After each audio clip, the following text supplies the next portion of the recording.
bendecidos, pueblo de gracias.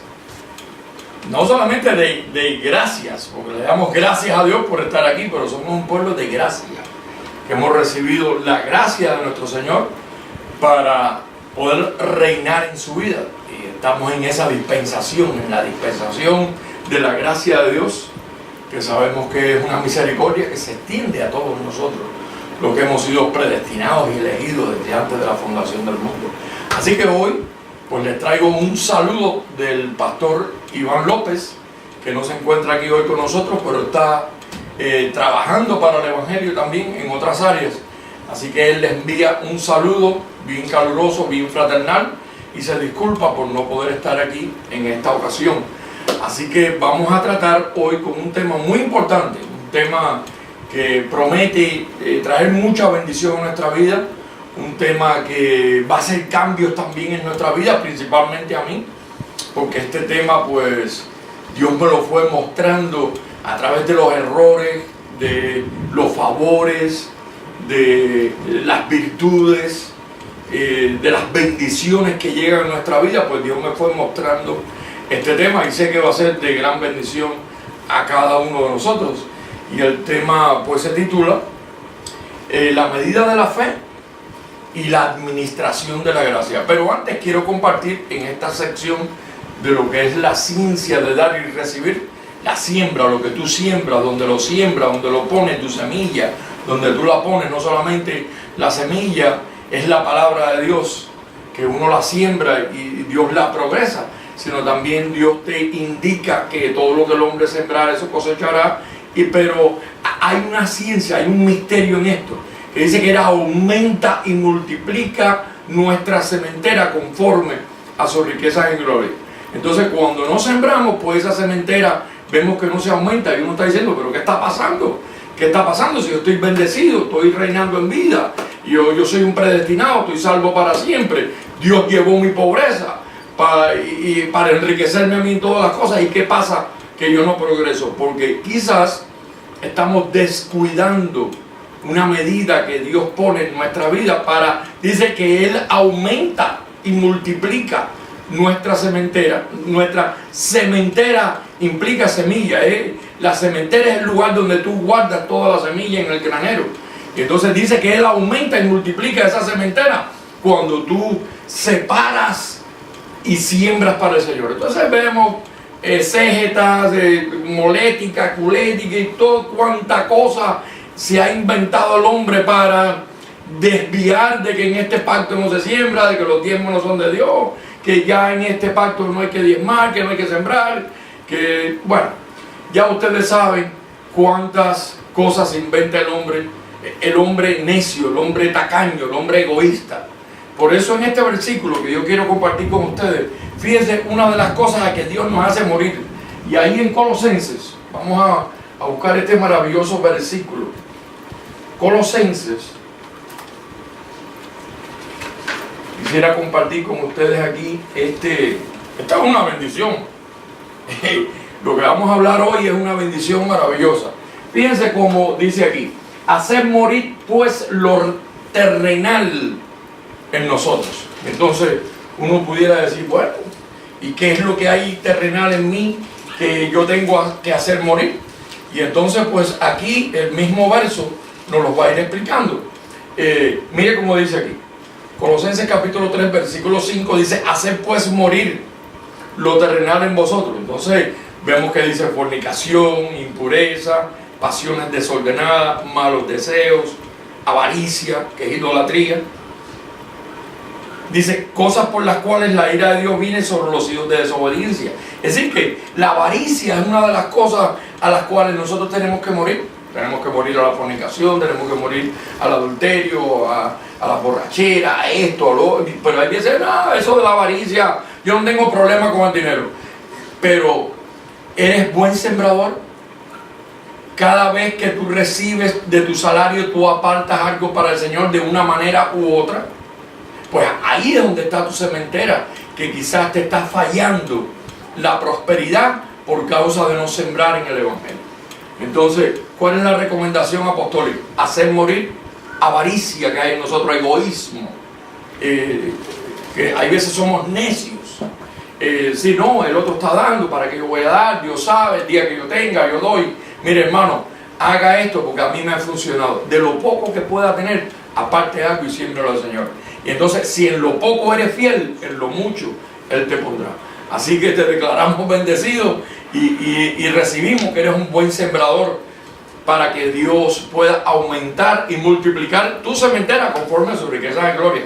Así que le damos gracias a Dios por la oportunidad. Así que si usted puede sembrar, hágalo. Donde usted se encuentre, hágalo. Busque la manera de sembrar, ya sea este ministerio o otro ministerio, o ministerio que usted visita, que el ministerio que usted pertenece.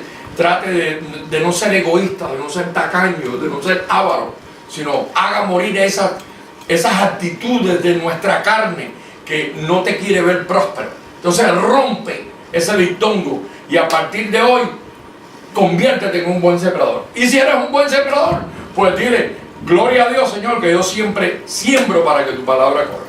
Así que vamos a pasar a este tema tan maravilloso que tenemos para el día de hoy, que se titula La medida de la fe y la administración de la gracia.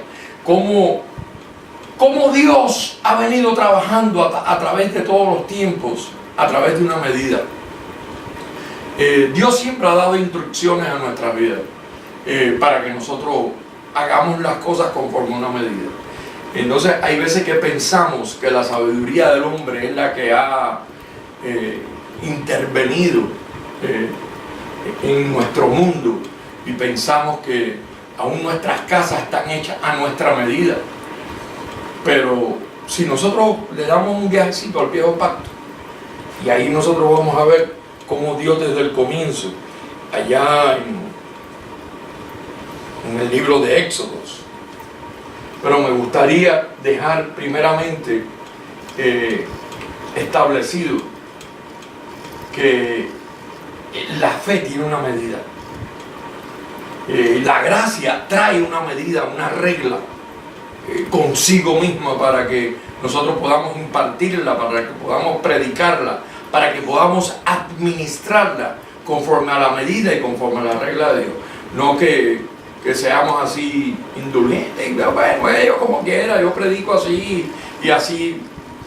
Hay que seguir una medida, hay que seguir una regla, porque Dios es un Dios de regla, de medida.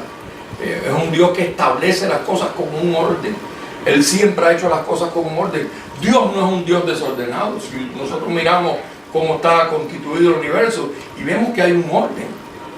Vemos que está la estrella, lo que nosotros llamamos Sol, y puede que tenga 5, 6, 7, 8, 10 planetas, pero fíjense que todos ellos tienen una rotación y una traslación alrededor de esa estrella. Y usted no ve que no hay hasta ahora un planeta cuadrado, ni triangular, ni rectangular, ni en forma de otra cosa, sino todos los planetas tienen un orden por causa de la rotación y traslación. Pues Dios los estableció así, redonditos. La luna es redonda, la tierra es redonda, los soles, las estrellas son redondas, todo es hecho, todo ha sido conforme a su hechura, conforme a su sabiduría, y por algo Dios lo estableció así.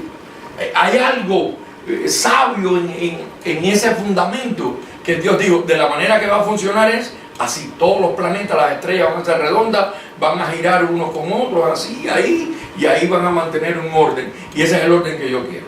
Pues para nosotros, los seres humanos que estamos hoy con este cuerpo terrenal, que somos ángeles, espíritus en vasos de barro, pues también Dios ha establecido un orden para nosotros.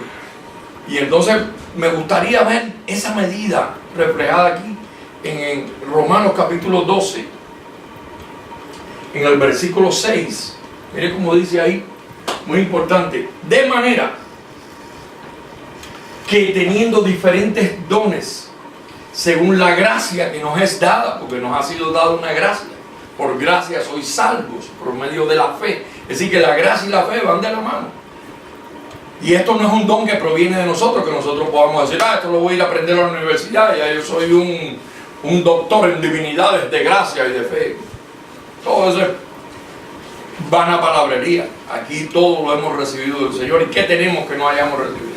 Pues dice, de manera que teniendo diferentes dones, según la gracia que nos es dada, si el de profecía, fíjese, porque hay muchas personas que le levantan a profetizar y usted los ve en ciertas denominaciones hablando en lengua y usted dice, wow, oye, qué misterio ese, mira, está hablando en otras lenguas, lenguas angelicales, y es cierto.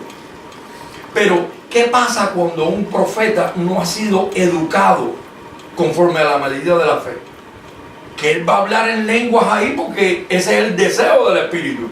Dice que el que habla en lenguas así mismo se edifica, pues él necesita edificarse. Y él se pone, pero hay interpretación. Es conforme, dice, fíjense como dice ahí, úsese, ese don de profecía, dice, úsese, úsalo. ¿Sí? No se te dice que no lo use, pero dice que lo uses conforme a la medida de la fe. Es decir, que la fe trae una medida en la gracia para que ese don que te ha sido impartido a ti de profecía, cuando tú vas a hablar, tú no estés hablando los chismes que están pasando en la iglesia, tú no estás hablando las cosas que no convienen, o tú no estás hablando lo que a ti se te venga en gana, si tú más bien vas a hablar las cosas conforme a la medida de la fe. Y tú como profeta, pues tú vas a educar tu don en gracia, conforme a la medida de la gracia, conforme a la medida del don de la fe que Dios te imputó por leyes espirituales en la cruz del Calvario. Pues entonces tú vas a tener que traer la mente de Cristo. Ya tú no vas a hablar así, tal vez el Señor, y te vas a poner a estar palabreando, sino tú vas a traer la mente de Cristo a tu lengua angelical, a tu profecía. ¿Y para qué? Dice, para la edificación de la iglesia. Es decir, que la iglesia va a ser sobreedificada, no solamente con el fundamento que está puesto, que ya es Cristo, sino también con los dones que el Espíritu Santo repartió a través del don de la fe, para que nosotros podamos crecer. Imagínense que usted nada más que crezca comiendo pan y mantequilla, pan y mantequilla, pan y mantequilla. Usted va a crecer desnutrido. Entonces, ¿Dios qué hace? Pues trajo diferentes alimentos, carne, pollo, pescado. Claro, el pescado se le llama pescado una vez que ya es sacado del agua, o cuando está en el agua se le llama pez, pero ya fuera del agua se le llama pescado, que lo sacaste de ahí. Y entonces Dios trajo diferentes alimentos. ¿Para qué? Para que tú seas nutrido con esos alimentos. Pues entonces en la palabra tú tienes que ser nutrido también por las palabras que habla el Espíritu. Entonces un profeta, ¿de qué te va a hablar? Eres un bendecido, estás predestinado, has pasado muerte a vida, la salvación Dios te la dio de una vez y para siempre. Y por ahí el profeta te va a traer todo el pacto, toda la doctrina, todo el amor de Dios, todo el don de la fe. Y entonces, ¿ahí qué pasa cuando una iglesia está escuchando ese don de un profeta? Conforme dice ahí, dice, úsese conforme a la medida de la fe. Tú piensas que la fe te va a estar hablando a ti, que eres un pobre diablo, que te pierdes, que el diablo te lleva, que el infierno te está buscando. La medida de la fe no te va a hablar así. La medida de la fe te va a traer las cosas que pertenecen a la mente de Cristo, las cosas que pertenecen al sacrificio de nuestro Señor en la cruz del Calvario. ¿Por qué Él murió ahí, en la cruz del Calvario? Para que venga alguien a decirte que te puede llevar para el infierno, o que el diablo te anda buscando, o que los demonios andan sueltos. No, la medida de la fe te va a decir que lo que aconteció en la cruz del Calvario te libró de la maldición de las tinieblas, te libró del diablo, te libró del infierno, te libró de la ira de Dios, te bendijo con toda bendición. Entonces un profeta va a tener que a partir de hoy empezar a educar su don conforme a la medida de la fe y de la gracia y la administración de la gracia, porque esta gracia usted tiene que administrarla. Esto no es así de que llegar y sí, soy una iglesia de gracia, y cuando uno mira así con los ojos del evangelio, pues gracias, pero tiene ciertos rudimentos. Bueno, sí, pero tú no. Una iglesia de gracia dice que se va despojando del viejo hombre, se va despojando de todas las tradiciones, de los ritos, de las tradiciones, de los rudimentos. Se va despojando de todas esas fábulas judaicas y cuentos de vieja. Se va despojando, se va deshaciendo de ellos y va entrando en la perfección del creyente. Entonces eso es muy importante. Entonces veamos ahí, hay dos ejemplos que quiero mencionarte y solamente te los voy a pasar en pantalla. Y yo recibo que tú eres estudioso como un buen escriba, y tú vas a dedicarle tiempo a estas dos lecturas para que tú sepas que desde el principio Dios ha trabajado con nosotros por medida. Y sin medida no trabaja. Fíjate que cuando Él vino, Él dijo que era la piedra angular. ¿Usted sabe lo que es la piedra angular? En los edificios en la antigüedad era la piedra que se ponía para unir dos paredes. Era una piedra angular, era una piedra triangular. Y esa piedra, ¿qué es lo que venía? A unir esta pared y a unir esta pared. Y entonces Él vino a hacer esa piedra angular porque las dos paredes que Él quería unir eran el pueblo judío y el pueblo gentil. Dice que para de las dos paredes hacer una sola pared, creada en Cristo Jesús, para de los dos pueblos hacer un nuevo hombre creado según Cristo. Por eso es muy importante que nosotros entendamos cómo trabaja la medida de Dios en nuestras vidas. Hoy va a ser un día muy interesante. Y entonces, hay dos ejemplos ahí bien bonitos. Y uno lo podemos encontrar allá en Éxodos, capítulo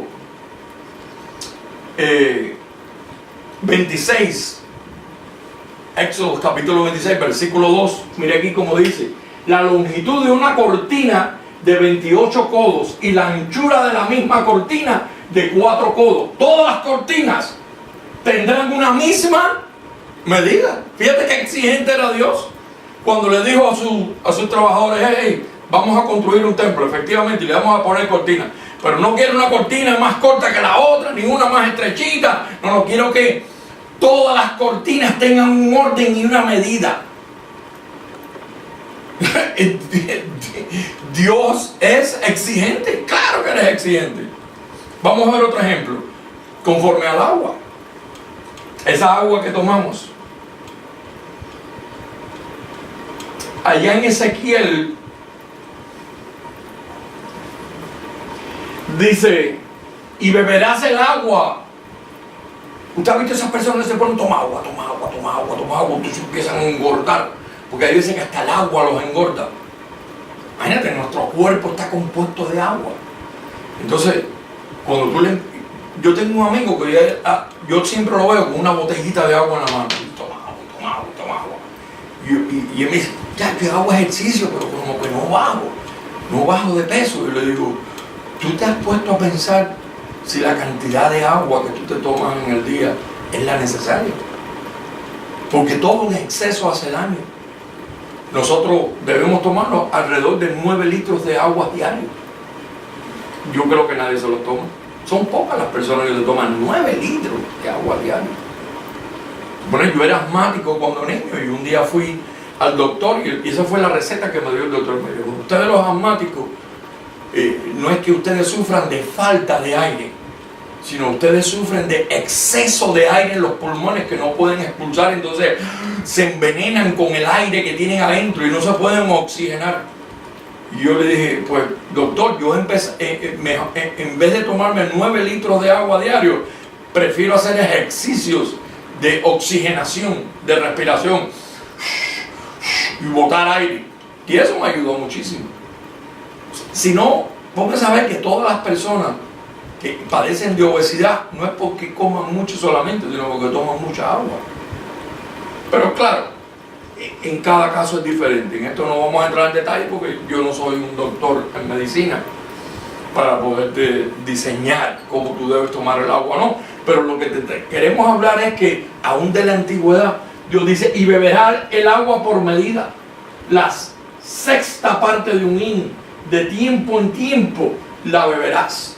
Es decir que Dios vino trabajando con el hombre porque había escasez de agua. Imagínate, vivían en el desierto. Pues Dios le puso un orden aún hasta el agua.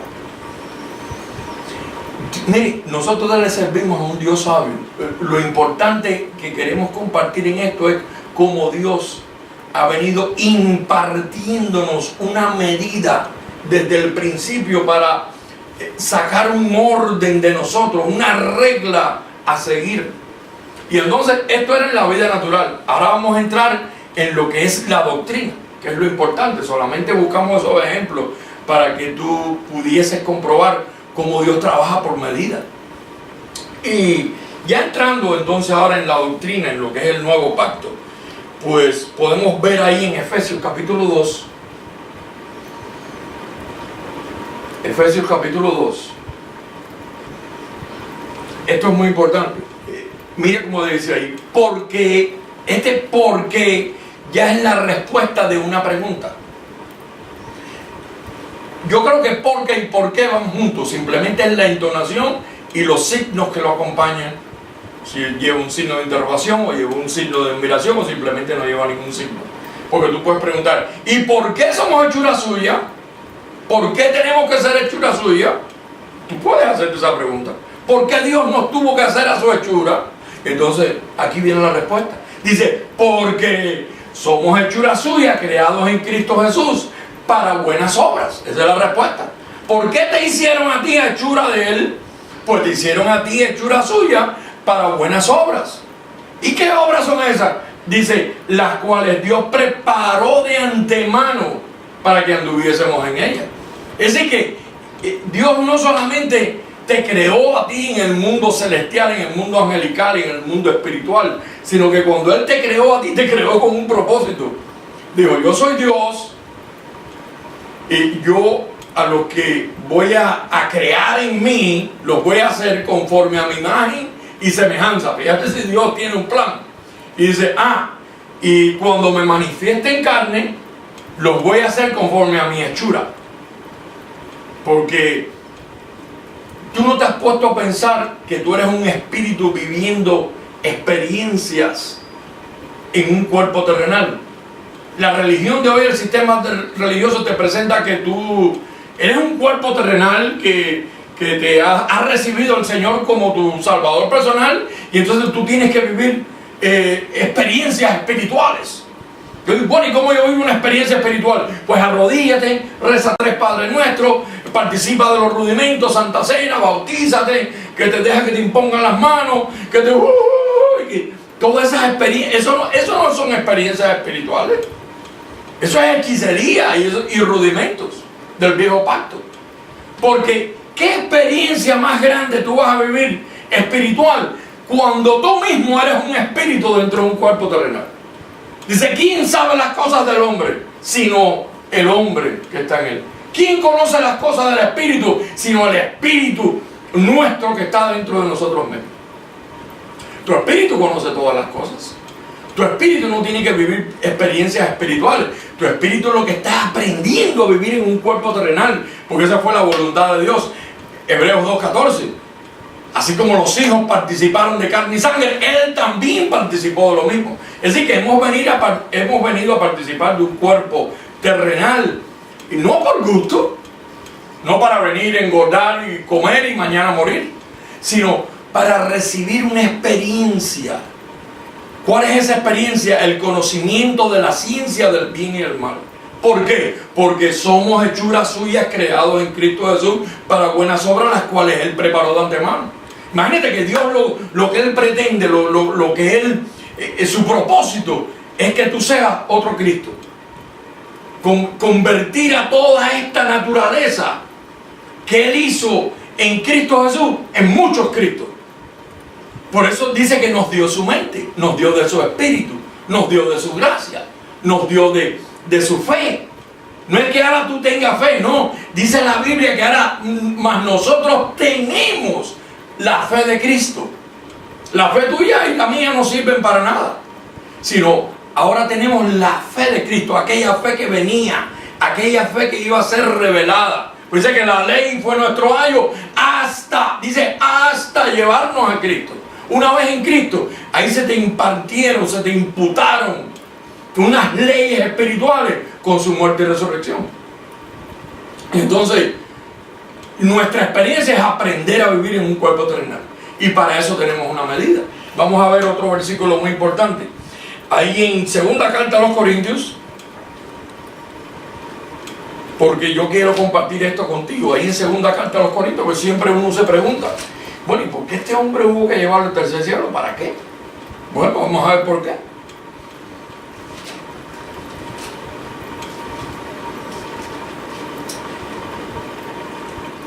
Ahí en segunda carta a los Corintios, capítulo 2, en el versículo 2, dice, conozco un hombre en Cristo no conozco. Ahora, tú tienes que saber ahora, porque hay veces que frecuentamos muchas congregaciones, vemos muchas denominaciones alrededor nuestro, y cuando vamos allí, ¿qué es lo que conocemos? Hermanos cristianos, pero cuando usted trata con ellos, ellos a quien conocen es a Moisés. Ellos a quien conocen es al viejo pacto. Ellos a quien conocen es, los salmos de David, la sabiduría de Salomón. Y todo está basado en aquella historia vieja testamentaria. Y no tiene nada de malo que la aprendamos y la conozcamos. Pero llegó un momento que el apóstol del cual vamos a hablar ahora, dice: mire, yo era de la tribu de Benjamín, circuncidado al 8º día, en cuanto a la ley irreprensible, aventajaba a todos en conocimiento. Bueno, sacó un resumen que no había quien lo mejorara. Y dijo: y todo eso lo he tenido por basura. Hay hasta otras traducciones que dicen por estiércol. ¿Usted sabe lo que es estiércol? Por basura. Vamos a usar la palabra basura para no entrar en detalle. Basura. Y pero Pablo, tú con toda esa enseñanza y todo tu gran resumen, ¿cómo tú vas a tirar eso ahora al piso? Porque eso lo he hecho para ganar a Cristo en mi vida. Es decir, que tú no puedes venir con tus diplomas del viejo pacto a establecerte aquí en la gracia y querer seguir trayendo todos esos rudimentos y cargando toda esa vieja tradición, rudimentos, ritos, ceremonias. Todo eso tienes que dejarlo fuera, porque para tú ganar a Cristo en tu vida, Cristo dijo que era necesario que Él venía a establecer un nuevo evangelio. Por eso digo: esta es mi sangre por el nuevo pacto, la cual será derramada. Y entonces Hebreos capítulo 7 dice que si el pacto antiguo hubiera sido sin defecto, no se hubiera establecido para un nuevo pacto. No se hubiese establecido lugar para un nuevo pacto. Entonces tú no puedes decir: no, los dos pactos son iguales. No, hermano. Ahí dice la palabra en el libro de los Hebreos capítulo 7 que si el primer pacto hubiera sido sin defecto, no se hubiera establecido lugar para el segundo. ¿Por qué el primer pacto fue un pacto con defecto? No te podía salvar, no te podía santificar, no te podía perfeccionar, no te podía bendecir, no te podía trasladar del reino de las tinieblas a su reino. Aquel pacto no podía hacer nada contigo. ¿Y por qué? Porque fue un pacto dado para la carne y solamente trabajaba con la carne. Pórtate bien, si te portas mal te vamos a poner de castigo, en penitencia, te vamos a apedrear, te vamos a censurar, te vamos. Entonces era un pacto que no podía llevarte a la felicidad, a la tranquilidad, a la paz de Dios. Por eso Dios tuvo que establecer un nuevo pacto. Y ese nuevo pacto, cuando lo vino a establecer, dijo: pero espérense un momento. Ese pacto que yo vengo a establecer ahora solamente va a ser con aquellos que yo conocí desde antes de la fundación del mundo, y los elegí, los predestiné y les prometí que un día los iba a salvar. Solamente vengo para ellos. Y ahí donde la religión se pone que se le paran los pelos. Eso no puede ser. Bueno, pero es lo que dice la palabra. En amor, habiendo sido predestinados desde antes de la fundación del mundo. Mira, a ver, arréglatelas con Dios, a ver si tú estás en la lista. Si estás en la lista, no te quejes. No te pongas a estar ahora tirando puños con Dios por los que no están en la lista. Si tú estás en la lista, amén, ven aquí, Señor, gracias por haberme predestinado. Es todo lo que puedes hacer, porque no puedes luchar con la palabra. Entonces, veamos cómo dice, porque esta medida es algo interesante. Mira qué es lo que pasa ahí. Que ahí en segunda carta a los Corintios, capítulo 12, versículo 3, dice: conozco a un hombre en Cristo que hace 14 años, si en el cuerpo no lo sé, si fuera del cuerpo no lo sé, Dios lo sabe, fue arrebatado al tercer cielo. Y conozco a tal hombre, si en el cuerpo, vamos a darle un poquito más de vida a esto aquí, dice, muy importante, porque mira, esto es vida lo que estamos hablando, hermano. Esto es vida, y vida en abundancia. Dice que fue arrebatado al paraíso, donde oyó palabras inefables que no les es dado al hombre expresar. Dice: de tal hombre me gloriaré, pero de mí mismo en nada me gloriaré, sino en mis debilidades. Oiga, muchachos, y cuando tú entras a una iglesia del sistema, solamente andan buscando hombres fuertes. Los débiles, no, aquí los débiles no caben. Ay, si has cometido alguna infracción, como adulterio, fornicación, has robado, has matado, has hecho, has deshecho, has hecho esto, bueno, siéntate por allá atrás, por lo último de la silla, para que no contamines a los que están al frente. Eso es una mala interpretación. Porque para tú poder decir, diga el débil, fuerte soy, primeramente te tienes que declarar débil ante Dios. Decir, Dios, mira, yo no puedo con esta debilidad. Sé tú en mí, haciendo lo que te es agradable delante de ti mismo. Y tú sabes lo que Él te va a decir. Bástate mi gracia. Administra la gracia y el don de la fe que te impartí por leyes de fe y te las imputé en tu espíritu para que tú puedas reinar en mi vida. Tú no ves que nosotros siempre estamos esperando en que Dios haga, que Dios haga. El asunto es que ya Dios hizo. A nosotros lo que nos hace falta es enterarnos de lo que Él hizo en ti, para que entonces tú empieces a sacar todo el bien de Dios que está en ti y que se ponga de manifiesto en nuestros cuerpos mortales. Ya Dios hizo lo que Él iba a hacer en nosotros. Y eso es algo que a veces nos cuesta trabajo entenderlo. No, pero yo espero que Dios me cambie. Bueno, Dios dice que ya te cambió. No, yo espero que Dios me perfeccione. Bueno, Dios dice que con una sola ofrenda, conforme Hebreos 10:14, ya Él te perfeccionó de una vez y para siempre. Ahora el que te tiene que perfeccionar eres tú y yo, porque ya Él hizo su trabajo. Ahora lo que me toca a mí es, bueno, y cómo yo vivo en esa perfección. Porque dice el mismo Hebreos capítulo 6, versículo 2, dice, dejando ya pues los rudimentos de la doctrina de Cristo, pasemos adelante a la perfección. ¿Y cómo yo paso adelante a esa perfección? Pues yo tengo que empezar a buscar las palabras dadas por el Espíritu. Ver qué es lo que hay en mi vida que me estorba para poderme presentar perfecto. ¿Qué es lo que hay en mi vida que me molesta para yo poder caminar en la perfección? Y en la santidad que agrada a Dios. Y todo eso trae una medida. Todos esos pensamientos van a producir en ti un efecto diferente. Cuando tú logres pensar en esto.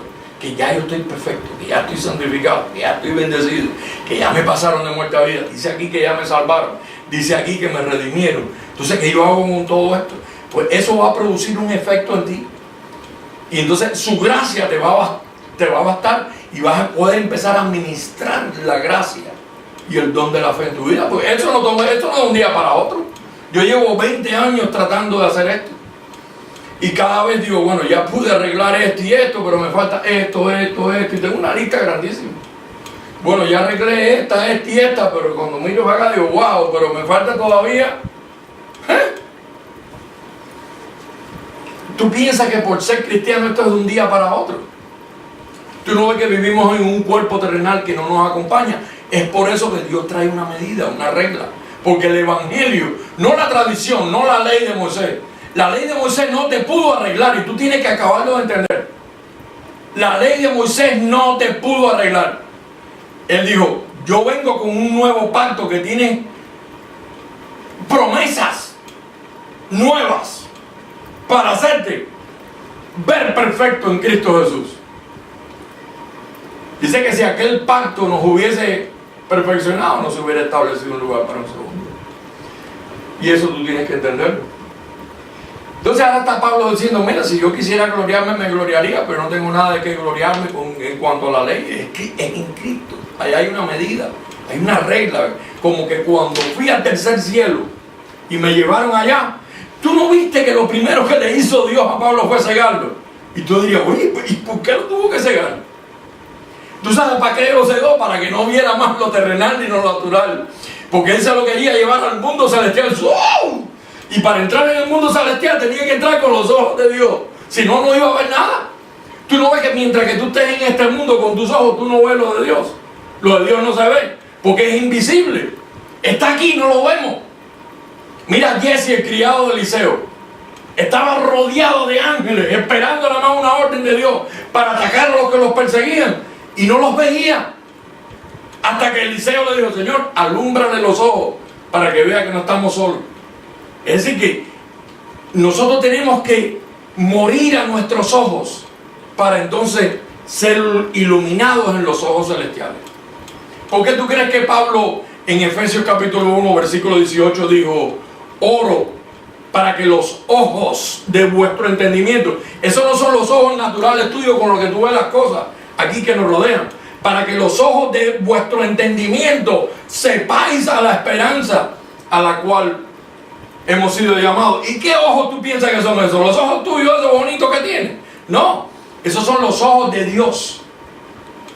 Entonces, para ver las cosas espirituales tenemos que quitarnos nuestros ojos y decir, y cerrar los ojos, decir, Señor, quiero ver con tus ojos cómo es que estoy perfecto, cómo es que estoy santificado, cómo es que estoy perfeccionado, cómo es que puedo caminar en obras preparadas de antemano, cómo es que puedo vencer estas batallas, cómo es que puedo lograr lo prometido, cómo es que puedo llegar allá, a esas obras preparadas de antemano que tú me tienes. Pero eso con nuestros ojos no lo vamos a ver. Tú no ves que los ojos nuestros lo que ven es lo que nos rodea, y por lo general todo lo que nos rodea es vanidad. ¿Por qué tú piensas que nosotros, tanto el pastor Iván López como este que está aquí presente hoy, nosotros nos vestimos así, con el más decoro posible? ¿Por vanidad? No, nosotros no lo hacemos por vanidad, sino lo hacemos ¿para qué? Para agradar al Señor y para representarlo bien representado. Yo voy a mi trabajo con una ropa normal de vestir que me ve, ni se imagina a lo que yo me dedico para el Señor, aunque muchos lo saben. Pero yo digo, bueno, si yo tengo que imagínate tú que yo fuera un doctor de un hospital y que yo entre ahí en chores, en tenis, con un tiche de esos todo tirado y doctor, y la gente me va a decir, y este es el doctor que me va a operar. No, hombre, no, buscamos un doctor bien vestido, y a lo mejor ese doctor es mejor que el que está bien vestido. Pues te estás haciendo una comparación. O un abogado no va a la corte todo tirado ahí en chores y manga de camisa así, remongada ahí así, a defender un caso, porque el primero que no le va a hacer caso es el juez. O un ejecutivo para representar una empresa no va así todo tirado, porque si no va bien vestido, con un buen porte y un buen maletín, entonces ahí viene el ejecutivo fulano de tal. Tú no ves que esas son las apariencias de nuestra vida. Lo que tú predicas, tú tienes que representarlo. Imagínate predicando a Cristo aquí en calzoncillo yo. Aunque él murió en calzoncillo en la cruz, pero él dice que el que predica el evangelio que vista con decoro. El que anhela obispado, bueno, que sea con decoro. Ahí la camisa ahí remangada, todo abierto, una gorra aquí, Pancho Pistola aquí para hablarte del evangelio. No me vas a hacer caso. No es que me hagas caso por la corbata, porque la corbata no es la que predica, ni el saco, ni la chaqueta que tengo puesta. Pero dice que aún Jesús andaba vestido con una vestimenta de una sola pieza, costosa. Tanto así que cuando murió, se la repartieron a ver quién se la llevaba. Vanidad es todo lo que tenemos alrededor, pero vivimos en un mundo terrenal. Y entonces tenemos que saber a quién estamos representando. Yo si voy a representar a mi Cristo, yo trato de representarlo con el decoro más excelente posible. Y cuando voy a la tienda, digo, Señor, dirígeme a buscarte hoy la ropita que tú quieres que yo presente para representarte a ti lo más excelente posible, Señor. Lo hago para el Señor, no lo hago para mí ni para mi vanidad, ni creo que el pastor Iván tampoco lo haga para su vanidad. Mira, tú no has visto ningún pastor aún del sistema que anden así todo tirado como quiera, sino van bien representados, porque la amada necesita verte bien representado. No es solamente lo que vas a hablar, sino a quién estás representando y cómo lo estás representando, porque hay una medida para eso. Dice, el que anhela obispado, el que anhela pastorado, el que anhela apostolado, dice, vista decorosamente. Yo estoy dando una orejita, a lo mejor te ayuda a escuchar esto y corrige cualquier cosita deficiente que haya en tu vida. Amén. Entonces, pues ahí estamos hablando por qué Dios cegó al apóstol Pablo. Por esa razón, por causa de lo que vemos. Lo que vemos a veces no nos acompaña. Y fíjense que ahora qué acontece aquí, que ahí en Juan, en el libro de Juan, en el libro de Juan, capítulo... Porque este hombre, fíjense, este hombre que escogieron y se lo llevaron al tercer cielo, no solamente se lo llevaron al tercer cielo así por llevárselo, sino que allí le dieron unas instrucciones. Dice, le fue revelado un misterio que no les dado al hombre natural expresar, pero a él sí se le fue dado, porque él vino a comunicárnoslo. Hay personas que dicen, no, lo que le dijeron a Pablo de arriba, ni él, imagínate, de eso nunca se habló. Error, él sí lo habló. Lo que no les dado al hombre natural expresar, pero a él lo sacaron del hombre natural y se lo llevaron en el espíritu. Dice, si en el cuerpo no lo sé, fuera del cuerpo no lo sé, pero sé que fui al tercer cielo. Y al tercer cielo tú no vas con un cuerpo de inmundicia, porque carne y sangre no heredan, no entran ahí. A él hubo que sacarlo del cuerpo, llevarlo en el espíritu. Pablo, ven aquí, ay, y ciégamelo, para que no me esté mirando más el cuerpo ese que tiene puesto. Y ahí le dijeron, mira, es así, los bendije, los predestiné, los escogí, los elegí, los santifiqué, los redimí, los salvé, los pasé de muerte a vida, destruí a los demonios, destruí al infierno, destruí la muerte, destruí el pecado, acabé con la ley. Ahí le dijeron, pam, pam, pam, pam, pam. Y cuando regresó, empezó a escribir. Y todo lo que escribió fue lo que oyó. ¿Quieres otro ejemplo de eso? Vamos a ver si es cierto o no. Ahí en el libro de los Hechos, antes de entrar en este que vamos a hablar ahora,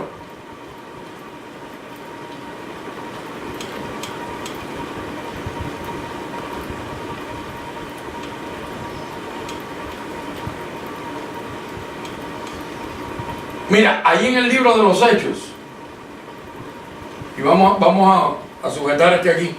Ahí en el libro de los Hechos, en el capítulo 26, en el versículo 16, ahí se le aparece ahora, es cuando estamos hablando de esa conversión, cuando Dios se le apareció al apóstol Pablo, se lo llevó al tercer cielo. ¿Sabes hoy en día que fue en el momento? Porque aquí no dicen la hora ni la fecha, no hay fecha aquí en el calendario, pero mira las palabras que le dijo el Espíritu de Dios al apóstol Pablo.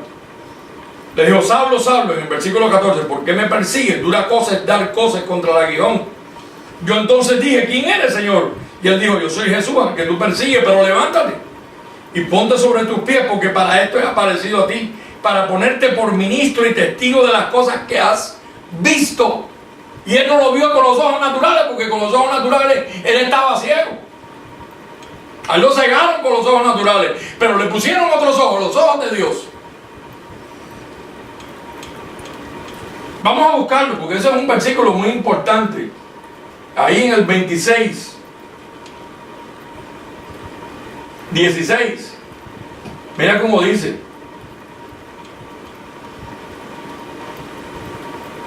Para esto he aparecido a ti, para ponerte por testigo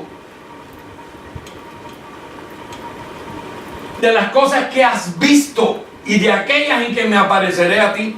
Es decir, que la relación que tuvo el apóstol Pablo con Dios no fue solamente en su conversión, sino que Dios se le fue apareciendo. Diga apareciendo. Es como Dios se te sigue apareciendo a ti a cada rato. Dios se te aparece. A mí se me aparece, a ti se te aparece. Yo como pastor no tengo mejor distinción que tú. Oh, Dios se me apareció a mí y me dijo que te dijera. Pues mira, primero que te lo tiene que decir es a ti, para cuando yo te lo diga, tú digas, esa es confirmación, porque ya Dios me lo dijo. Así es como a mí me gusta que esto funcione. Que Dios te hable a ti primero, para cuando yo te lo diga, tú digas, lo recibo. Ya Dios me había estado hablando de eso. Porque Dios no hace sección de personas, y dice que estas cosas las hace uno mismo y el Espíritu que nos fue revelado. Entonces, las cosas que has visto y en aquellas que me apareceré a ti. Ahora, volvamos a donde estábamos. Esto es muy importante. Porque en un momento al Señor le dijeron, Señor, háblanos las cosas celestiales. Porque nos está hablando cosas y no entendemos. Imagínate, lo que estamos acostumbrados a oír son cosas de la ley. Y que Moisés dijo, y que Moisés esto, y Moisés aquello, y Moisés lo otro. Ayúdanos a entender un poquito las cosas celestiales. Y mira cuál fue la respuesta del Señor. Dijo, mira, ustedes esas cosas no las van a poder sobrellevar ahora, pero pero cuando venga el Espíritu de verdad. Ahí está, el Espíritu de verdad. Dice, Él os guiará. No te iba a guiar solamente Pablo, ni te iba a guiar solamente el pastor, el que tú te congregas en la congregación, porque como ya te dije anteriormente, es necesario que Dios te visite, es necesario que Dios te guíe, es necesario que Dios te hable. Es necesario. Y si tú no estás teniendo esos encuentros con Él, tú tienes que orarle al Señor, porque a lo mejor lo está haciendo lo que no te estás dando cuenta. Y entonces tú tienes que decirle, Señor, yo necesito esas conversaciones contigo. Yo necesito esa guianza tuya. Yo necesito esas visitaciones tuyas. Yo necesito que tú me dejes ver con tus ojos. Estoy cansado de ver con los míos. Yo quiero ver con tus ojos. Yo quiero pensar con tu mente. Yo quiero andar en el Espíritu conforme a las obras preparadas de antemano que tú tienes para mí. Tú tienes que hablar el Evangelio. Y entonces dice ahí, pero cuando venga el Espíritu de verdad, Él os guiará a toda verdad. No es el pastor el que te guía, ni el profeta, ni el apóstol. Es Dios quien te guía. Dice, los que son hijos de Dios son guiados por el Espíritu de Dios. Y entonces dice ahí, Él os guiará a toda verdad, porque no hablará por sí mismo, ni por su propia cuenta, sino que hablará todo lo que oyere, y os hará saber todas las cosas que habrán de venir. Es decir que el apóstol Pablo, cuando lo subieron a ese viajecito, ahí le dejaron ver y escuchar, y le dijeron cómo iban a hacer todas las cosas. ¿Por qué tú piensas que esas 14 epístolas están tan bien confeccionadas y no se contradicen una con otra? Porque esa es la misma mente de Cristo. Esa es la voz de Dios. Esos son los ojos de Dios. Llegó un momento que el apóstol Pablo dijo, esto lo digo yo, no el Señor, porque él sabía lo que el Señor le había dicho para comunicarle a la iglesia. Un pastor a veces puede traer una buena opinión a la congregación conforme a lo aprendido, pero hay veces que no necesariamente es la voluntad de Dios, y cuando el pastor da su opinión, las cosas no salen como tienen que salir, porque está la voluntad del hombre intermetiéndose en las cosas de Dios. Dice que los que aman a Dios, todas las cosas les ayudan para bien. Por lo tanto, hay otro versículo muy importante. Y entonces, ahí en Efesios capítulo 3,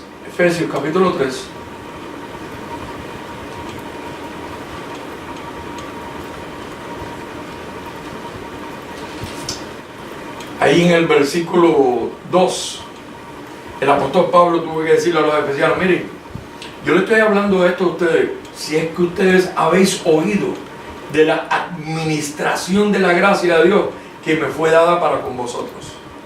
Cuando tú escuchas a un pastor, hay muchos pastores que te dicen, oh sí, yo predico gracia, pero después te dicen, no, Cristo no viene, Jesucristo no es Dios. ¿Qué gracia hay en eso? De que mencionen la palabra gracia no quieren decir que sean pastores de gracia. Decir que Cristo no viene a buscarte es una desgracia, no una gracia. Decir que Jesucristo no es Dios es otra desgracia, eso no es ninguna gracia. ¿Cómo te van a quitar tu esperanza? La única esperanza que nosotros tenemos es que Jesucristo, al que vieron y palparon nuestras manos conforme al verbo de vida, y se fue y ascendió, decir que ya no viene a buscarte, es una desgracia. ¿Y cómo vas a decir que es un pastor de gracia? Vergüenza le debería dar a ese pastor decir que predica gracia. Vergüenza. Y quien quiera que sea, llevará su cometido, llevará su condenación por blasfemar contra el Espíritu Santo y blasfemar contra la verdad. Entonces, veamos qué dice aquí. Ahí en el versículo 2, ¿verdad?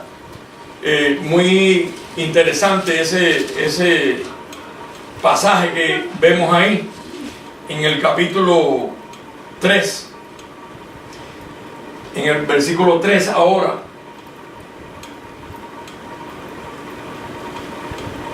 Bueno, me gustaría ir antes de seguir así, antes de pasar al 3, llegar al 1, que dice, pues cuando fui a vosotros, me propuse no saber entre vosotros cosa alguna, sino a Jesucristo y a este crucificado.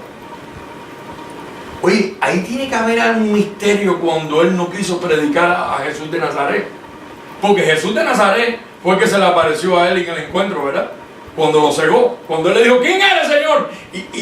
Y él le dijo, yo soy Jesús de Nazaret, como para que él lo identificara, yo soy Jesús de Nazaret, al que tú persigues.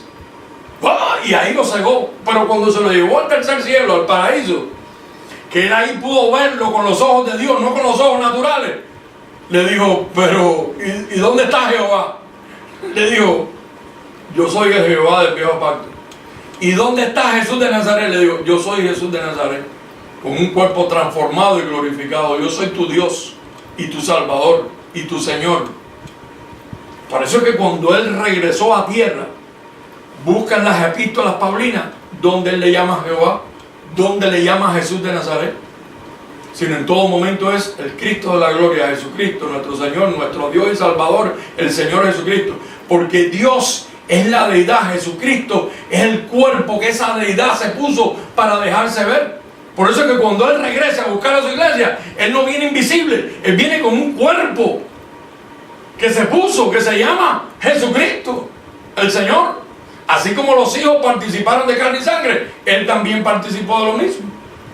No va a haber diferencia. Por eso es que él quiere impartirte su medida, que tú vayas creciendo en su medida.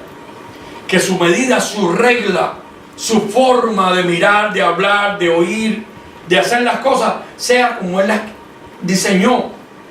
Porque, ¿te acuerdas lo que dice Efesios 2:10? Dice, porque somos hechura suya. ¿Tú sabes lo que es la palabra hechura? Cuando yo voy a un sastre, mira, este sastre, a lo mejor me hizo esta chaqueta a la medida. Y ahí me la entalló y me la hizo a mi hechura. Ahora, si yo voy a comprarla a una tienda, pues yo tengo que ponerme la que mejor me quede conforme a mi talla, a ver cuál es la que mejor me queda, o la que mejor me acomoda al cuerpo. Pero cuando es hecha a tu medida, eso se llama hechura. Y entonces, eso fue lo que Dios hizo con nosotros, porque somos hechura suya. Él nos hizo a su medida. Y esa medida va a salir para afuera, de una manera o de la otra. Tú no ves que la medida que nosotros estamos desarrollando ahora, con este cuerpo natural, no nos acompaña a la verdadera medida y a la verdadera hechura con la que Él nos hizo. Entonces, eso va a salir, porque ya eso está dentro de ti, y eso se va a manifestar en tu vida. Y tú vas a empezar a caminar en la medida, en la hechura con la que tú fuiste hecho. Entonces, ahí en el versículo 3 dice que por revelación,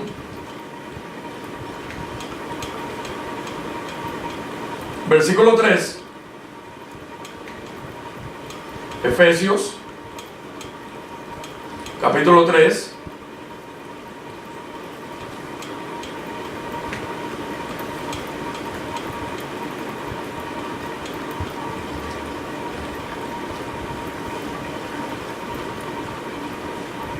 qué interesante es esto. Yo les digo a ustedes que uno se tiene que enamorar de esto.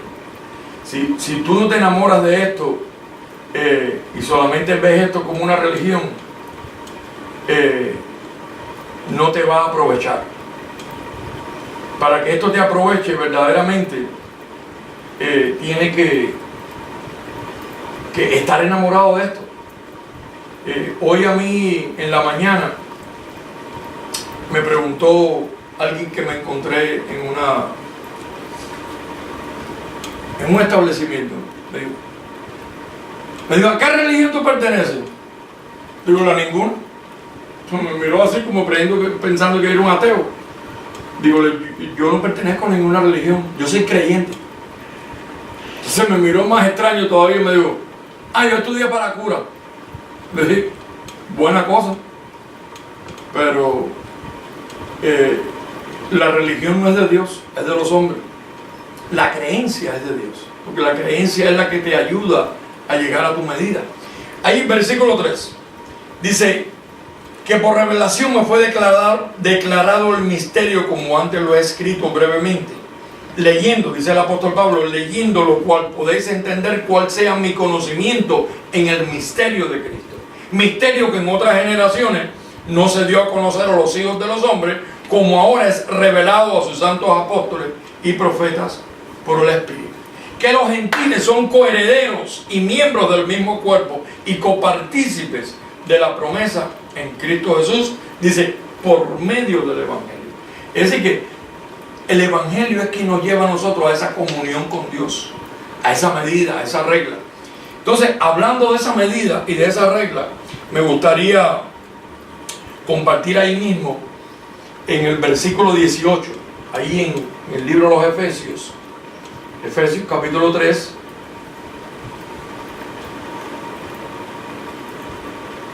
ahí en el versículo 18.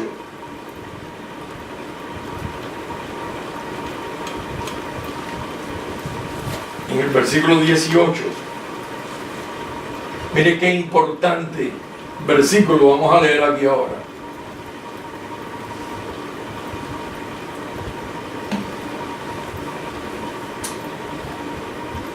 Desde el versículo 17 dice, para que habite Cristo por la fe. Por todo tiempo está la fe, la gracia, la administración de la gracia, la medida, una misma regla. Vamos a seguir hablando de esto. Dice, para que habite Cristo por la fe en vuestros corazones, a fin de que arraigados y cimentados en amor. Fíjense lo que pasa ahora. Seáis plenamente capaces de comprender con todo cuál sea la anchura. Tú dices, bueno, ¿cuán ancho es Dios? ¿Cuán ancho es el misterio que Dios nos ha revelado? La longitud, la profundidad y la altura. Fíjense que todas estas palabras tienen que ver con medidas. Que Dios es mucho más allá de lo que a veces nosotros pedimos o entendemos. Esto es inmenso. Esto no tiene fin. Dios es infinito, su sabiduría. Y entonces eso es lo que Él nos ha dado y nosotros estamos limitados aquí mirando. Hay veces que no pasamos de ver de aquí, nada más miramos ahí y nos ponemos viscos de nada más mirar para nuestras propias narices. Por eso es que Dios quiere que tú hagas así, ¿ven? Que tú cierres estos ojos y tú empieces a mirar con los ojos de Dios y que tú digas, ay Señor, pero si lo que estoy es bendecido, yo no me había dado cuenta de esto. Ay Señor, gracias por tu gracia, Señor. Eso es lo que Dios pretende, que tú empieces a pensar con su mente. Dice, mas nosotros tenemos la mente de Cristo. ¿Y para qué tú piensas que Él te dio su mente? ¿Para bobear? ¿Para engordar? ¿Para estar llorando y quejándote y estar en quejabanza? No, sino para que estés en alabanza, dando gracias. Porque con la mente de Cristo, que es esto lo que está reflejado aquí en esas 14 epístolas y mucho más, tú puedas entender cuál sea el pleno entendimiento del misterio de lo que es Cristo en nosotros, la esperanza de vida y la esperanza de gloria. Y eso es una medida. Y en esa medida tú vas a aprender. Mira, yo quisiera compartir contigo esto que vamos a hablar, porque ya estamos concluyendo. Y quisiera que compartamos aquí en el libro de Gálatas.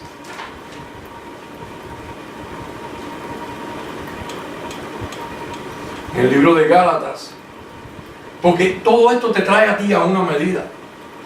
Dice ahí que el deseo de la carne, dice ahí, porque el deseo de la carne, que es la que no nos ayuda, ese es nuestro diablo, lo traemos a cuesta. Hay muchos en otros países que dicen, vengo con el bacalao a cuesta. Pues efectivamente, este cuerpo que tenemos es diablo, diabolos en su original griego, como lo quieras llamar, que quiere decir opositor, es el que se opone, es tu contrario, tu peor enemigo. No es ese diablo ficticio de Hollywood que nos han creado, sino tu peor enemigo eres tú mismo.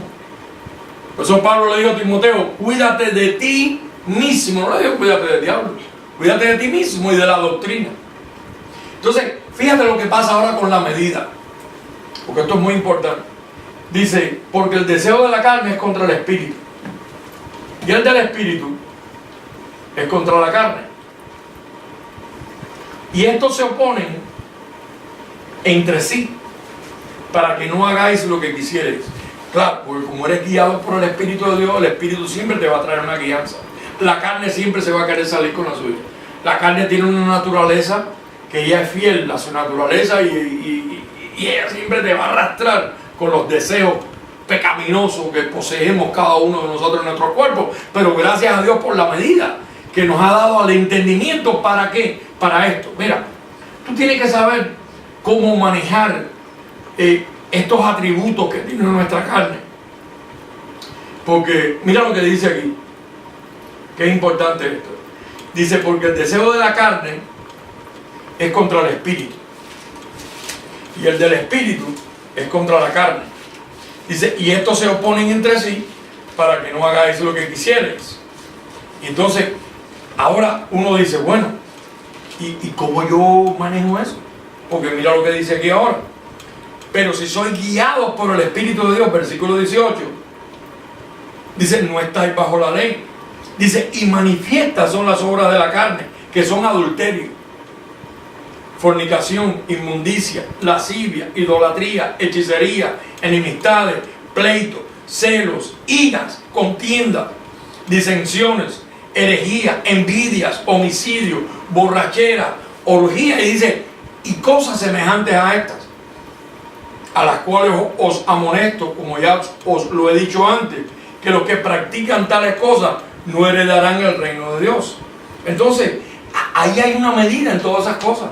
Y tú tienes que saber trabajar cómo y hasta cuándo. Porque ¿cuántas personas pueden estar cometiendo adulterio? Entonces tienen que trabajar con una medida. Decir, espérate. Si yo sigo en esto desmedidamente, si me glorío desmedidamente en lo que estoy haciendo, me va a traer unas consecuencias. Pues déjame apartarme de esto, porque mi medida no es estar practicando adulterio. Mi medida no es estar practicando fornicación. Mi medida no es estar practicando hechicería. Mi medida no es estar metido en pleitos y contiendas y chismes y bochinches. Esa no es mi medida. Yo tengo otra medida. Yo soy hecho a otra hechura, a la hechura de Cristo Jesús, y soy guiado por el Espíritu de Dios. Por lo tanto, de todos estos 17 atributos y cosas semejantes, yo tengo que saber cuál es mi medida para no entrar en práctica de esto, si no, no voy a poder reinar en vida. Porque allá en Romanos, ahí mismo, unas paginitas atrás, en Romanos capítulo 5, mira como dice aquí sabiamente el apóstol, dice que mucho más, dice, mira como dice aquí, en el versículo 17, pues si por la transgresión de uno solo, Romanos capítulo 5, versículo 17, pues si por la transgresión de uno solo reinó la muerte, mucho más reinarán en vida los que reciben la abundancia de la gracia y el don de la justicia. Es decir, que para tú poder reinar en vida, entonces te tienes que apartar, tienes que hacer morir lo terrenal que hay en ti, tienes que empezar a ver con los ojos de Dios y no con los ojos naturales. Cuando vienen todos estos atributos, se presentan en nuestra mente, porque ahí es donde se presenta un adulterio, donde se presenta una fornicación, donde se presenta una lascivia, donde se presenta una envidia, un celo, una contienda, un egoísmo, una borrachera. Antes de tú emborracharte, donde primero llega la borrachera es a tu mente y dices, hoy me voy a emborrachar, hoy voy a coger tremenda juma. O empiezas a tomar hasta que ya te ves borracho y tú dices, tremenda borrachera. Todos sabemos lo que es eso, todos hemos sido, de una manera u otra, hemos sido hechos participantes de todos estos atributos. El que no le ha mordido el perro por un lado, le ha mordido por otro. Si no se te ha manifestado una cosa, se te ha manifestado otra. Pero no estamos exentos de que todas esas cosas se manifiesten en nuestra vida. Pero entonces tenemos una salvación. ¿Cómo escapar de esto? ¿Cómo escapar de esto? Hacer pues morir lo terrenal que hay en vosotros. No lo puedes dejar que coja vida. Y entonces, ¿cuál es la medida? Hacerlo morir. ¿Cuál es la regla? Hacerlo morir. Tengo que medir eso. Tú que me estás escuchando, puede que tú estés en cualquiera de estos atributos. Tú tienes que medir esos atributos, cómo están ganando ventaja en tu vida. Y tú, espérate, esto me va a llevar a la perdición. Pues déjame hacerlo morir. haciéndolo morir. Así es como único vamos a salir victoriosos para poder reinar en vida. Entonces, yo espero que en esta primera parte de este tema, de lo que es la medida de la fe y la administración de la gracia, hayamos podido llegar a la estatura de un varón perfecto en este conocimiento. Porque esa es la voluntad de Dios, dice hasta que todos lleguemos a ver a la estatura. Y hay una medida, a la estatura de un varón perfecto. Entonces en esta primera parte vamos a dejarlo así, para que esto ahora tú lo puedes acomodar a lo espiritual. Dice que lo espiritual acomoda lo espiritual a lo espiritual y lo terrenal a lo terrenal. Entonces es necesario que todo esto que hemos escuchado no se convierta solamente en palabras, sino que nosotros lo podamos hacer vivir en nosotros. Porque esta palabra toma vida. Cuando tú la lees y la crees, tú la levantas de ahí y la haces partícipe de tu vida. Y entonces esa es tu medida, tu regla. Entonces el apóstol Pablo, fíjese que allá en Filipenses capítulo 3, en el versículo 16, con esta quisiera concluir en esta primera parte tan importante.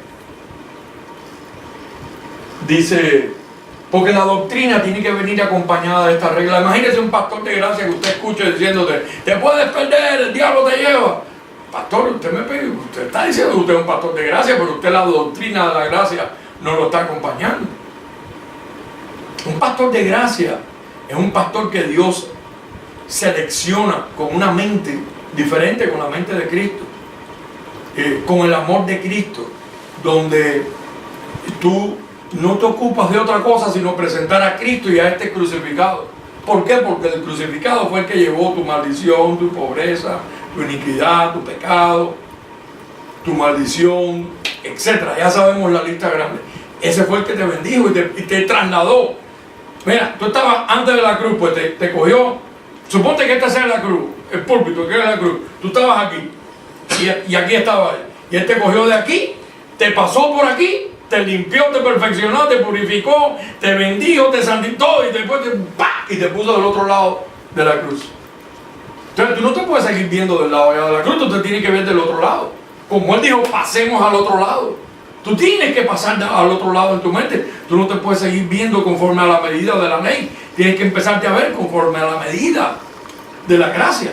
Entonces vamos a concluir con este versículo. Veamos ahí como dice Filipenses capítulo 3, versículo 16. Ya lo puedes ir leyendo ahí. Filipenses capítulo 3, versículo 16. Ya desde el versículo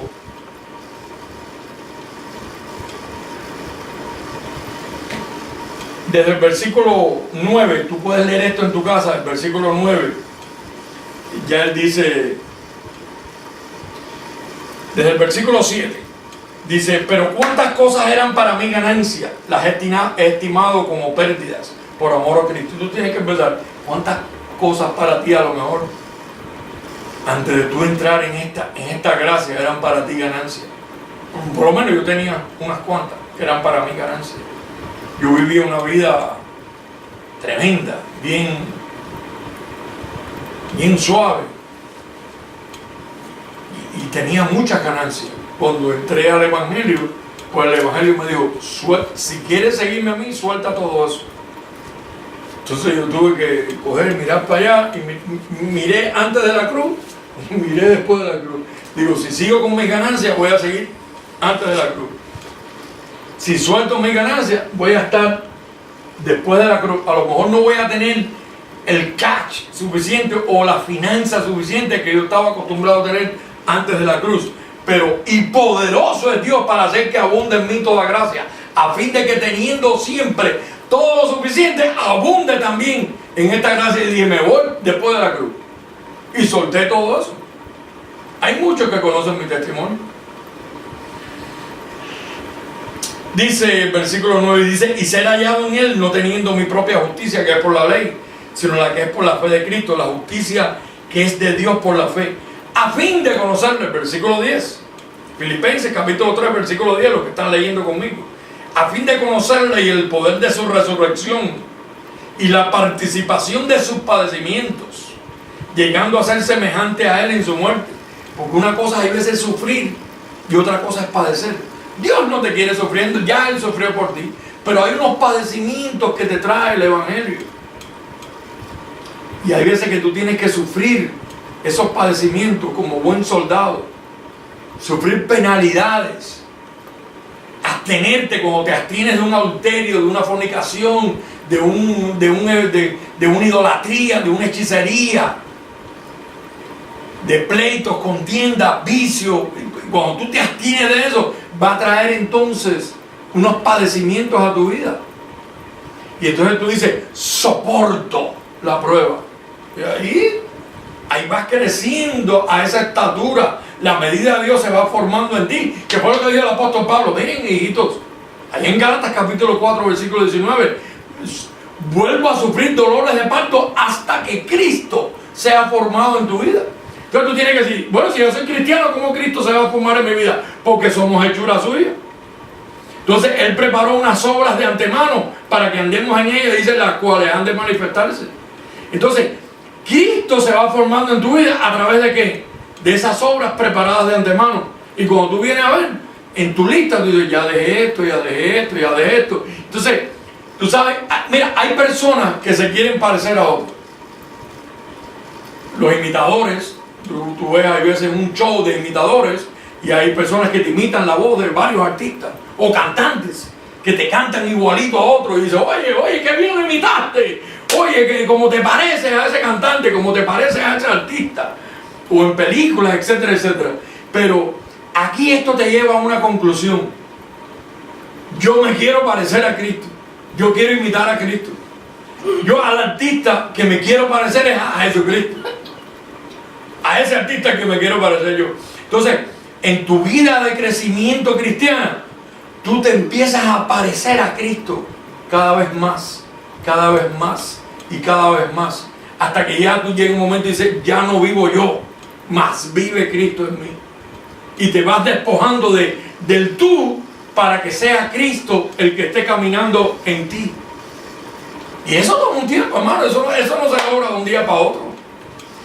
Por más que lo diga, por más que trate, eso trae un crecimiento. Ese crecimiento lo da Dios, que va trabajando con tu medida, con tu regla, con tu estatura, con tu longitud, con tu anchura, con tu profundidad, con tus pensamientos. Entonces Cristo se va formando, se va formando, se va formando. Y cuando en toda esa formación llegas a la estatura de un varón perfecto. Y ahí vamos a llegar, quieras o no quieras, si fuiste elegido, si fuiste predestinado, si Dios te escogió para esto, para esa estatura, tú vas a llegar ahí. Aunque sea de cabeza, pero vas a llegar. Yo le digo, Señor, mientras que yo llegue a esa estatura, aunque entre de cabeza, aunque entre gateando, pero yo quiero esa estatura. Yo quiero llegar a esa medida. Esa medida me gusta. La medida de Dios, los ojos de Dios, la mente de Dios, el Espíritu de Dios, me gusta. Y entonces continuamos ahí diciendo, versículo 12. Bueno, esto es para los que dicen que la resurrección ya se efectuó. Siempre una orejita. Dice, a fin de conocerle, Filipenses capítulo 3, me gustaría ponerlo aquí en pantalla, porque hay muchos que contradicen esto. Y entonces es bueno siempre darle una orejita para que un chic. Dice, a fin de conocerle y el poder de su resurrección y la participación de su padecimiento, llegando a ser semejante a él en su muerte, que eso es lo que estamos hablando, haciendo morir pueblo terrenal. Él lo hizo morir. Mira, dicen que Cristo no fue tentado. Cristo fue tentado en todo. A Cristo le dio deseo de adulterar, de fornicar, de robar, de matar. Él le dieron todos los deseos, porque dice que fue tentado en todo. Ahora, de que Él no los cometió. ¿Por qué no los cometió? Porque hizo morir ese pensamiento. Y entonces, ahora Él te pone esa idea, esa medida en tu mano. Dice, yo hice morir ese pensamiento, hazlo morir tú ahora. Dice que fue tentado en todo para ser semejante a sus hermanos. Lo que pasa es que el religioso, no diga eso. Bueno, la palabra dice que si hay alguna tentación que viene a nuestra vida, ¿quién te trae la tentación? Esta carne que tienes puesta. Tienes que hacerla morir. Versículo 11. Mira cómo dice ahora. Qué bonito está esto. Dice, si en alguna manera llegase a la resurrección de los muertos. Dice, no que la haya alcanzado ya, ni que sea perfecto, sino que prosigo por ver si logro asir aquello a lo cual fui asido por Cristo Jesús, porque ya Cristo te declaró perfecto con una sola ofrenda. Pero entonces tú dices, bueno, ¿y cómo es que yo participo de esa perfección? Ven acá que te voy a dar unas instrucciones. Pablo, háblale a la iglesia, dile que para entrar a la perfección, que dejen los rudimentos, que dejen la doctrina de Cristo, que dejen eso de estar en la resurrección de los muertos, que dejen de estar imponiéndose manos, que dejen el viejo pacto de un lado, que dejen los ritos, que dejen las ceremonias, que dejen las tradiciones, que dejen las fábulas judaicas, que dejen ya el que Dios te bendiga, que entren ahora en la nueva vida del Espíritu. Ya yo los bendiga, éntramelos a la perfección. Entonces, eso es un trabajo diario en el que tú te tienes que ejercitar. Versículo 13. Mira cómo dice ahí. Hermanos, dice, yo mismo no pretendo haberlo alcanzado ya, pero una cosa hago, olvidando ciertamente lo que queda atrás y extendiéndome, es decir, mirando para allá, no mirando lo que queda atrás, sino extendiéndome, poniendo los ojos de Dios para adelante, a lo que está adelante. Prosigo a la meta. Dice, al premio del supremo llamamiento de Dios en Cristo Jesús. Dice, así que todos los que somos perfectos, ahí está acercándose ahora lo que viene para ti. Dice, así que todos los que somos perfectos. No, pero yo todavía no soy perfecto. Bueno, ya Él te declaró perfecto con una sola ofrenda. Hebreos 10:14 dice que con una sola ofrenda hizo perfectos para siempre los santificados. Entonces, eso se va manifestando en tu vida, se va formando esa perfección en tu vida, hasta que llegas a la estatura de un varón perfecto. Pero perfecto eres, aunque cometas todos los errores de tu vida. Eres un perfecto cometiendo errores que no estás creciendo en tu perfección, pero perfecto eres. Santificado eres. Aunque estés cometiendo errores, pero eres perfecto y eres santificado. ¿Verdad? Y eres salvo, y eres bendecido. Ahora, mira más que dice aquí. Atención a esto ahora. Dice, así que todos los que somos perfectos, esto mismo sintamos. Si otra cosa sentís, eso también lo revelará Dios. Escucha esto ahora. Pero en aquello a que hemos llegado, es decir, hasta dónde tú has llegado en el conocimiento de la gracia, hasta dónde tú has crecido en el conocimiento de la gracia, hasta dónde tú has entendido tu perfección, tu bendición, tu salvación, tu despojarte del viejo hombre, hasta dónde tú has entendido el hacer morir lo terrenal que hay en ti para que entres en la medida de Dios. Pues dice, pero en aquello a lo que hemos llegado, hasta donde tú has llegado hoy, que ha hecho la gracia en ti. ¿Cuántos años llevas oyendo la predicación de gracia? ¿Qué ha hecho la gracia en ti? Pues dice, pero en aquello a que hemos llegado, váyase cada cual por su lado haciendo lo que le dé la gana. Uno arrodíllese, el otro póngase a llorar, el otro invoque esto, el otro invoque aquello. Imagínense, cada cual haga lo que quiera. Como quiera, estamos en la gracia. No, no dice eso. Sino que la predicación de la gracia trae un orden, una estatura, una anchura, un límite, una profundidad, un conocimiento, una revelación. Trae una gracia consigo misma. Trae una sal, que tú tienes que darle sal a todo lo que predica para que le dé gracia al oyente. Y el oyente diga, lo recibo, digo que esa es la verdad, que mi espíritu anhela oír. Y entonces dice que lo que hemos llegado a esto, dice, sintamos, ¿qué dice ahí? Una misma regla. Sintamos una misma cosa. Cuando el apóstol Pablo dijo en otra ocasión que todos seamos de un mismo sentir, de un mismo parecer, que todos hablemos una misma cosa, que todos seamos de un mismo parecer, porque esa es la medida de la gracia. Tú no puedes decir que tú eres un pastor de gracia y tú andas predicando por acá como tú quieres y por acá, gracia sin apostolado. Entonces no es gracia. No es gracia, amigo, compañero mío que me escuchas.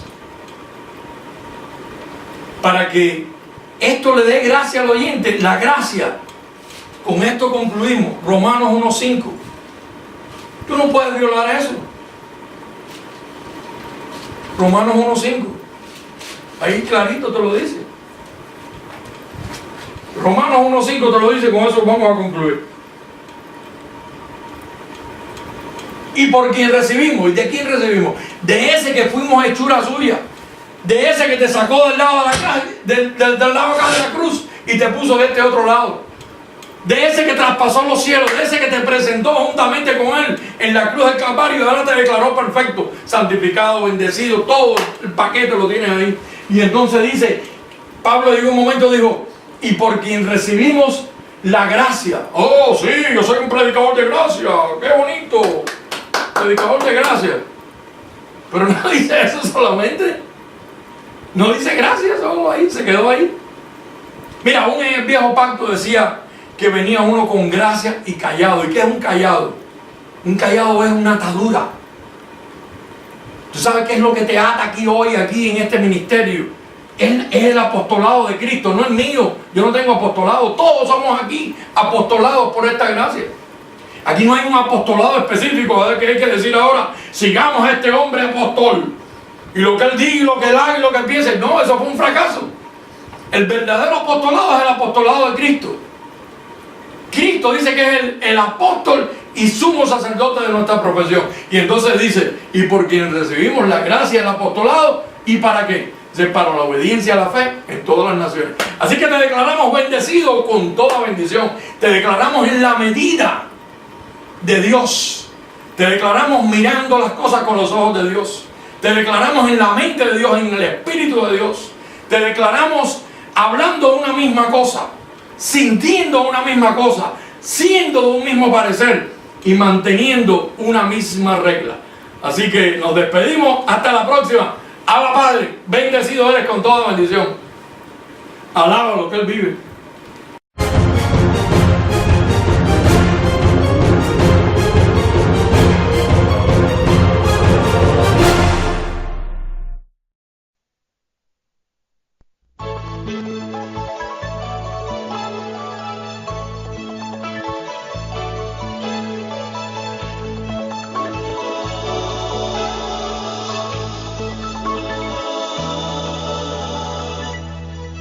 ¿Cuál es la idea de seguir, hermanos, bajo las prácticas del viejo pacto?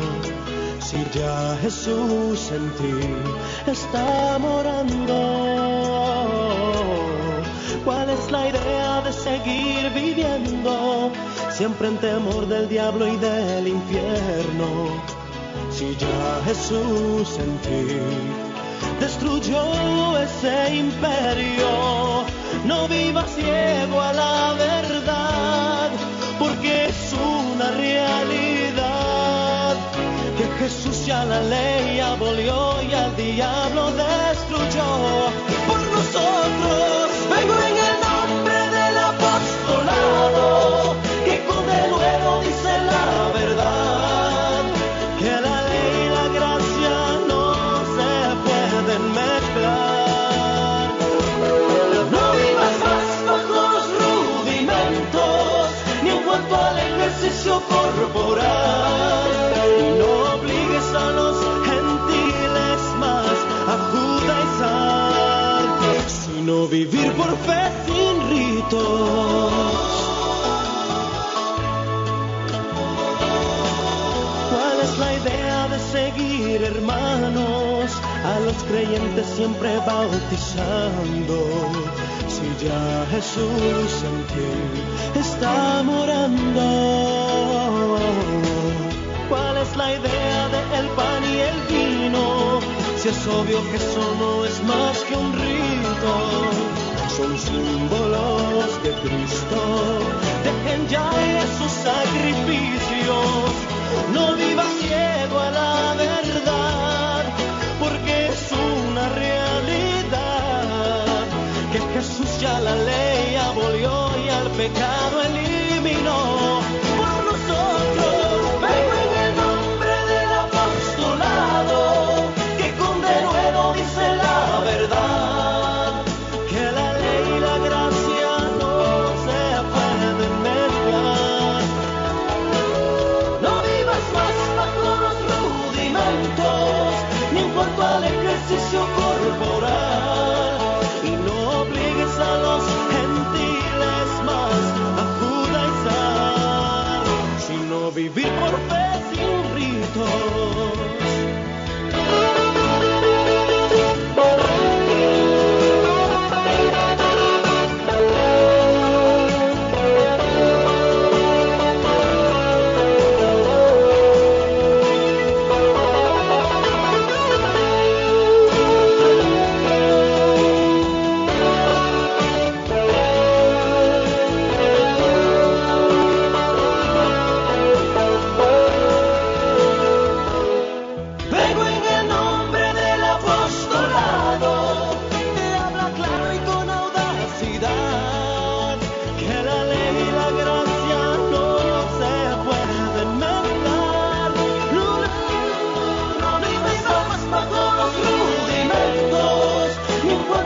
Ejercicio corporal, y no obligues a los gentiles más a judaizar, sino vivir por fe sin ritos.